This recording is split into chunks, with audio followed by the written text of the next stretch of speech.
and let us all do we can to build a better future. We have to really address one thing that's really standing out. There's a lot of talk about a Bernie Sanders 2.0.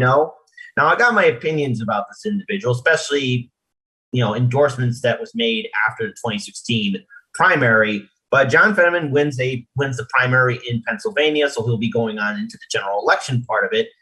He's been deemed as an outsider by corporate media, and corporate media is right now scared of it's not mine. So let's play this first video from Case Study QB. So let's check it out. We got 3 videos. Let's go over an analysis because corporate media seems to be freaking out about a potential progressive comeback. But we'll talk more about it. Let's play this first video if we can. We talk about Fetterman, the Democratic nominee for senator who got about 60% of the vote in a race that might have been close at one point against more moderate Connor Lamb. Fetterman seen sort of as part of the progressive wing of the Democratic Party, but on the other hand, he sort of crosses a lot of different borderlines there. What do you think? What are we to make of him? Yeah, so I looked at last night as a snapshot of the year, but I also wanted to go retrospective and look at Pennsylvania and kind of how Connor Lamb came on the scene. Lamb was a backlash of Trump winning in the special election in 2017, similar to how Joe Biden is like a backlash to Trump and pushing through 2020. But Democrats are frustrated. Democratic voters we see a stalled agenda, and they went with a moderate Democratic candidate because they thought Washington was going to be able to deliver, and we're seeing that it's not happening. And so that provides an opportunity for a Fetterman to come out and say, hey, I'm here. I'm a fighter. I can drink a beer with you. I'm your guy. Now, one thing that he has to do, though, is he has to. I love you. On CNN, being a perspective is, hey, do I want to have a beer with this person? That's my qualification. Well, there's a little bit more to this because, again, in 2016, he was a very vocal supporter for the Bernie Sanders campaign.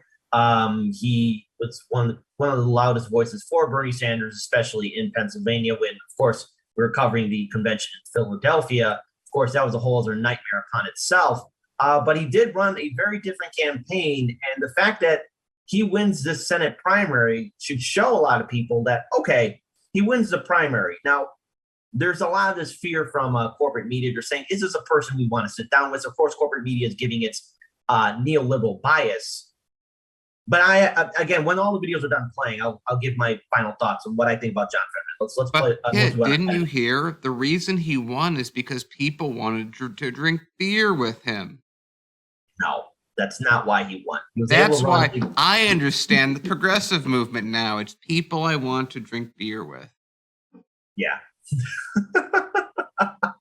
That's what it is. Drinking beer and smoking weed. Why not? Because that's too much. That is far too far, kid. You can't ever. How dare you besmirch, I don't know, something by saying that. Yeah, exactly. Let's play the rest of the video. He can't just go to white working class voters in Pennsylvania. He's got to get into Philadelphia, tap into communities of color, and make sure that he doesn't isolate himself then moving into the general, I think. Wait, Joe Biden isolate himself from minorities? I can't think of any reason that would happen. Well, again, we'll talk about that in the second segment, especially in regards towards endorsement that Joe Biden has given towards a lot of corporate Democrats. Again, he was very limited for some of his endorsements so far. But what really stands out is that there's all this hype around him potentially being the next Bernie Sanders, which I've got to say, if you're going to be the next Bernie Sanders, do yourself a favor. Have a backbone. Stand up to the Democratic leadership. Yeah, you've made it past the Senate primary. But like I said, I'm wondering when the flip-flop happens and he starts going back on some of his promises, because we've seen this before with Democratic candidates. Once they're endorsed or once they get in, then we notice a subtle change happen. Notice how when AOC got rid of some of her staff members, notice how a lot of the progressive squad members started to change their tune. Yeah, they were starting to raise the ruckus, but then they started to fit into the Democratic machine and the leadership seemed to have gotten their way. There's another video that we got from Case Study QB. Let's go ahead and play it. Yeah, one of the interesting things about Fetterman, like in 2016, if you talk to people about the Bernie Sanders campaign and how Bernie Sanders was really attractive to working class, blue collar workers, Fetterman looks and acts like one of those workers who would show up at a Bernie event. Mm-hmm. And so he's sort of in some ways, I mean, there's some differences, but he's sort of a 2.0 of Bernie Sanders, of like, if you're going to rebrand the Bernie Sanders kind of appeal to a more working class hoodie wearing, regular Joe look, this is sort of it. Because Bernie Sanders does not, he may be for the people, but he doesn't have a sort of man of the people vibe, and Fetterman does. I mean, no one looks like John Fetterman, to be fair, and I mean that. He's, outside of MMA, yeah, he's giant. He's a giant guy recovering from a stroke and just had a pacemaker put in. Yeah, one of the interesting things about Fetterman, like in 2016, if you talk to people about the Bernie Sanders, as always, how do we know they're talking about a progressive candidate? Especially, they don't talk about policy, and you see what they did there, like, yeah. Health issue. Got to remind people about that. It's their playbook. We've seen this time and time again. Especially when Bernie Sanders had his health issue for the 2020 campaign. But the thing is, it does, really stand out for John Fetterman's case that he was still able to successfully campaign. But what were the policy issues, CNN? And again, this is CNN we're talking about. The company that spent or blew, $250 million on CNN Plus. It failed. So there we go. They screwed on that one. Anyways, let's play the rest of the video. Sanders campaign and how Bernie Sanders was really attractive to working class, blue collar workers. Fetterman looks and acts like one of those workers who would show up at a Bernie event. Mm-hmm. And so he's sort of in some ways, I mean, there's some differences, but he's sort of a 2.0 of Bernie Sanders, of like, if you're going to rebrand the Bernie Sanders kind of appeal to a more working class. Repeating itself. So let's go ahead and stop right there. And let's look at another aspect of this entire campaign for John Fetterman. So he wins the primary. Now, I want everyone to be clear that in 2016, after Hillary Clinton became the nominee for the Democratic Party, he quickly shifted gears and went full endorsement for Hillary Clinton. And since then, it does call into question, all right, you saw what took place there in Philly. Now, a lot of Democratic lawmakers, as they always are, have been very silent about what happened in the convention in 2016, just like they were silent and didn't really talk about what was happening during the 2020 primary, to where the Democratic campaign, along with corporate media, was doing everything they could to undermine the Sanders campaign. Sanders didn't help himself at all by turning a blind eye to how he was being screwed over. So my concerns, especially with this individual that's right now getting so much attention as being called the next Bernie, is he just going to once again sit back and become another cog in the Democratic machine? Will he challenge said system? Because the Democratic Party, as we have seen in previous other elections in 2018, in 2020, were doing everything they could to undermine progressives. Daniel, your thoughts? I think my only response would be anyone that CNN says is the next Bernie simultaneously probably isn't and might be. It just depends which Bernie you're talking about. And we have another video here. This is from MSDNC, of course, corporate media at its finest. I don't know how Case Study QB sits through all this. If you're not following Case Study QB on Twitter, please do so. He's doing a phenomenal job. Let's play this video now. Zahn is the host of the Mehdi Hasan Show on Peacock and MSNBC. Corbin Trent is former communications director for Congresswoman Alexandria Ocasio-Cortez in New York. He's the co-founder of Justice Democrats, a progressive political action committee, and they both join me now. Corbin and Mehdi, let's, I guess, start on the Fetterman story. Corbin, that was good news, right? Well, I mean, it's interesting. It was a market matchup. You had Conor Lamb, who very much was a kind of like sort of central casting centrist.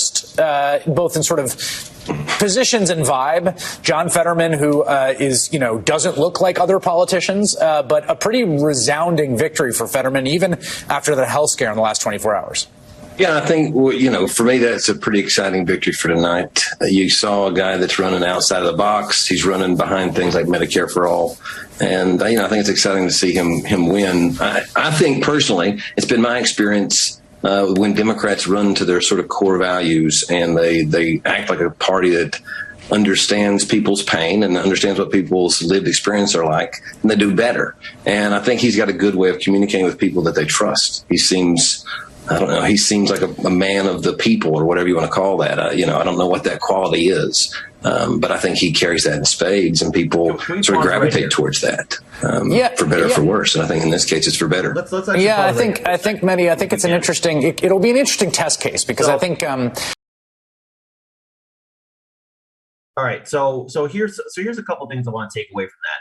You know, when you hear individuals say the Democratic Party needs to go back to its core values, understand people's pains and the issues that they are facing, one thing that I ask everyone to remember, and that is throughout all of 2021, the Democratic Party, with their victory in defeating Trump, what have they accomplished? When they got into power, when they made all those promises during the 2020 campaign, the fact that they never followed through with the idea or the concept of, I don't know, codifying Roe v. Wade, fighting for a UBI, doing things at the federal level, such as what Biden can do, legalize cannabis, pardon student debt, make Medicare for all happen. But yet it's during the election where the Democratic Party, and yes, even the progressives running in the Democratic Party, are playing the same song that we hear over and over again. That is, we hear your pain, we feel your pain. If you elect me in office, I'm going to make sure that I change things for the better. I will be your voice. I will be the person that will hear you out. But that's tune then changes as soon as they get into power. This John Fetterman individual, let's say he wins, right, in the general election. Let's say he gets into the U.S. Senate. Well, that's another quote unquote progressive in the United States Senate. But is he going to challenge somebody like Chuck Schumer? Is he going to call out Bernie Sanders for his inaction? Is he going to call out the Biden-Harris administration for their inability to stand up to the Senate parliamentarian or even really stand up to Sinema and Manchin? Will he even call out Sinema and Manchin? That's something we need to ask all these Democratic progressives that are running in the Democratic Party, because you can't really change it from within. And it's only a matter of time before the possibility and very real reality of any candidate that wins in a primary and then joins the Democratic Party, they shift over time. We've seen this before with Sinema, for example. She was an activist, ran as the Green Party, ran as a progressive in the Democratic Party, and then became the number one darling to corporate donors. Daniel, your thoughts? Nothing really to add. All right. Let's play the rest of the video again. You know, we go back to that 2012 election where you saw Barack Obama beat Mitt Romney in what was actually a pretty tough political environment, right? Still coming out of for the Great Recession. Polarizing the election on this sort of, you know, class dynamic, like he's the kind of guy that comes in and like liquidates your factory and sends your job overseas, and I'm the guy that came in and like saved GM. That was effective and won just enough margins for Barack Obama to win those states like Michigan. And it would be interesting to watch a kind of Fetterman-McCormick race, for instance, or a Fetterman-Oz race along those same lines if he can kind of catalyze enough voters along those lines. Yeah, it's a very good point. McCormick and Oz would instantly become one of the richest members of the United States Senate, which is saying a lot given how rich United States senators tend to be. Right. Fetterman is an interesting character because we are told by centrist Democrats all the time that Democrats have to win back white working class voters. That's the plan. Well, who better than a guy who wears basketball shorts, hoodies, has tattoos, speaks in very plain, blunt language, is the son of conservative Republicans, and also wants to cancel student debt, wants a $15 federal minimum wage and legalize marijuana and prison reform. So there's a lot there for that Fetterman campaign. Obviously, the health scare on Friday with the stroke will be used against him by Republicans. That's given. But he will be a hard candidate to campaign against as Conor Lamb fan. Conor Lamb should have been the favorite, as you say, central casting going into this race. But Fetterman beat him pretty roundly and easily in the end, even despite the health scare. So I think let's stop right here. All right, so we're hearing these individuals talk, especially in regards towards this election, what it means with Fetterman's success. Now, they talk about how he wears shorts, he's got tattoos, come from conservative parents, but he wants to legalize cannabis and pardon student debt and so much else. To which I say, okay, this all sounds great on paper, but follow through is important. And every time we see the Democratic Party get its clutches on a quote unquote progressive, the change happens right away. There's always that 180. I want to hold out for hope that maybe things will be different.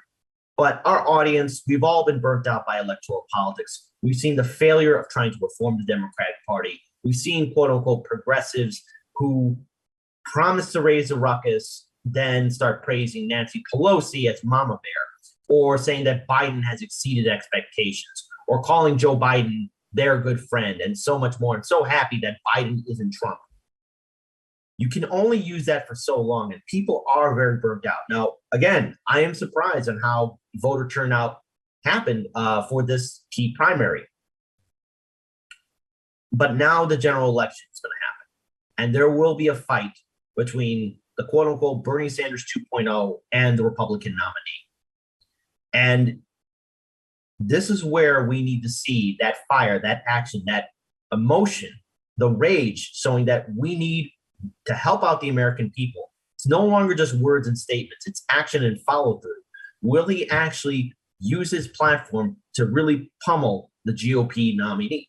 Will he actually follow through with being sincere and consistent in challenging this administration? Time will tell, but I'm afraid to say that he just might be co-opted just like any other progressive in the Democratic Party.